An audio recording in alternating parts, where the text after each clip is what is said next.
L'association Doupata a été créée maintenant il y a près de 10 ans avec un double but. Premier but créé à Lyon. Ah non, elle a été créée en Provence, puisqu'au départ c'était des membres qui sont tous des résidents de Marseille, Avignon, etc. Puis après ça s'est étendu. Mais à l'origine, elle a été créée en Provence, exactement dans la ville de Cavaillon.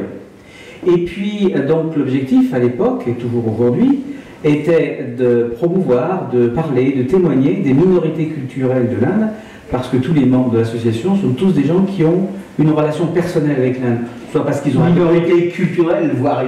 Alors quand on dit minorité culturelle, généralement ce sont les tribus. Il faut savoir qu'il y en a plus de 700 en Inde, plus de 100 millions d'habitants, c'est-à-dire une fois et demie la France, qui vivent dans les montagnes, dans les forêts, dans les déserts, etc. et qui ne sont pratiquement pas assimilés à la population hindoue. Doupata, quelle est son activité à Lyon et dans les environs? Alors, l'idée, c'est d'organiser des expositions avec des rencontres entre les artistes et le public lyonnais. C'est-à-dire de faire venir des peintres qui vont parler de l'exposition, de leurs œuvres, ce sont leurs œuvres, mais en même temps raconter les histoires qui sont derrière, parler de leur culture. Ce sont tous des agriculteurs au départ, ces peintres. Donc ils vont parler de leur vie au quotidien. Et puis, on va organiser des soirées de contes où ils pourront raconter les mythes fondateurs de leur tribu. Et puis il y aura des villes commentées.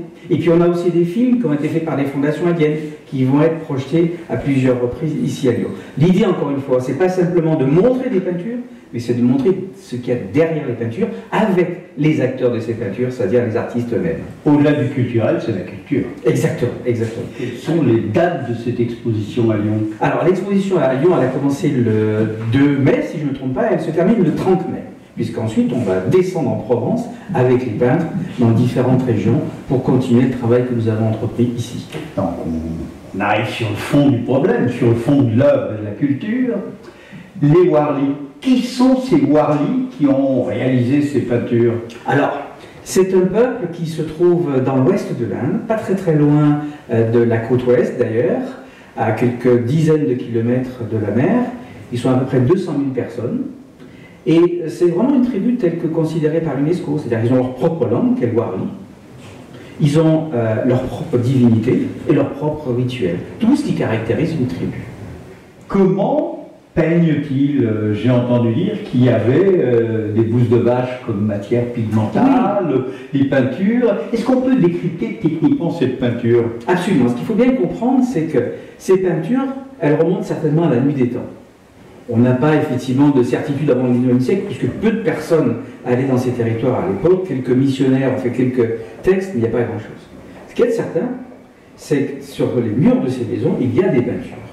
Parce que ces peintures, c'est une façon d'interpeller les divinités, les esprits, les ancêtres. De Lascaux et Absolument, exactement. Mais si ce n'est qu'effectivement, c'est renouvelé en permanence. Ce sont des peintures votives, propitiatoires, qui sont là pour faire venir la mousson, pour évoquer le désir d'avoir un enfant. Le mousson, ça marche. La mousson, pardon, ça marche à Lyon. Hein, alors là, ils vont pas être surpris quand les peintres vont arriver lundi, parce qu'ils vont retrouver la mousson qu'ils vont eux normalement avoir d'ici 2 mois.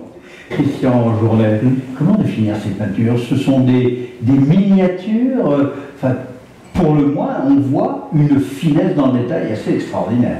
Alors, naïf à la fois. C'est effectivement une sorte de miniature à grande échelle, je dirais. Pourquoi? Parce qu'effectivement, comme je disais il y a quelques instants, ce sont d'abord des peintures murales.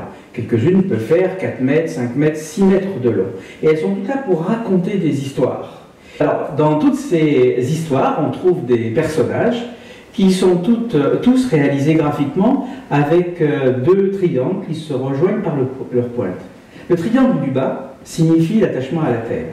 Le triangle du haut signifie l'attachement au ciel. Et c'est une des très symbolique. Et un des fondements de la pensée Warli, c'est de dire que s'il n'y a pas d'harmonie entre le ciel et la terre, la vie n'existe pas. C'est pour ça qu'il faut toujours construire l'expression graphique autour de l'articulation de ces 2 triangles.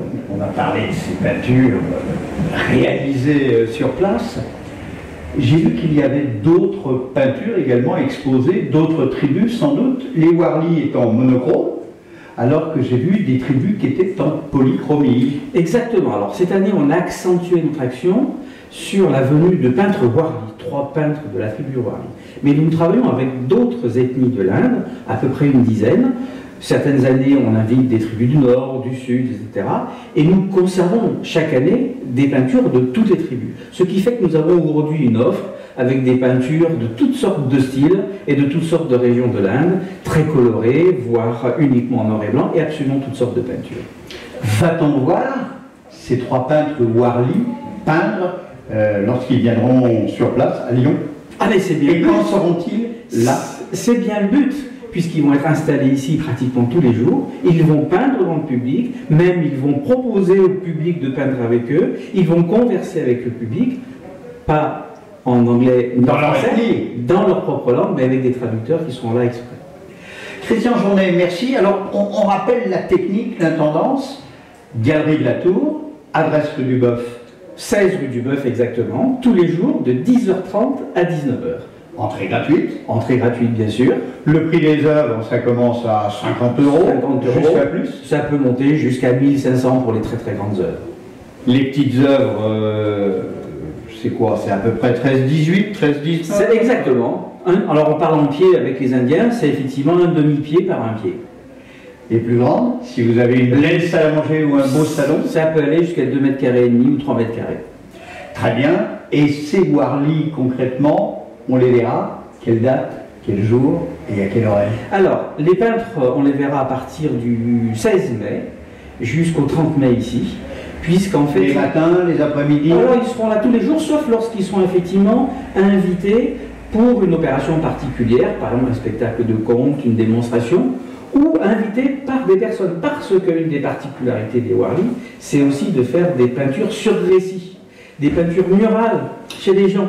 Comme ce qu'ils ont fait. Comme ce qu'ils font chez eux. Chez eux, et puis on a vu au fond de la galerie des tableaux représentant les principaux monuments de Lyon. Alors ça, c'est une inspiration de leur dernier voyage. Alors ça, c'était l'année dernière, c'est une initiative l'année dernière. On s'est dit effectivement, à partir du moment où leur cœur de tradition, c'est de pouvoir faire des peintures avec tout ce qu'ils trouvent, pour évoquer tout ce dont ils ont envie, on leur a proposé l'année dernière de faire des peintures en hommage à la ville de Lyon qui les accueillait. Et chacun a fait 1 ou 2 peintures qui sont tout à fait exceptionnelles sur le plan à la fois pictural, mais surtout ethnographique, symbolique et ethnographique. Et c'est pour ça que nous les avons mises aux enchères jusqu'au 27 mai prochain. Enchères?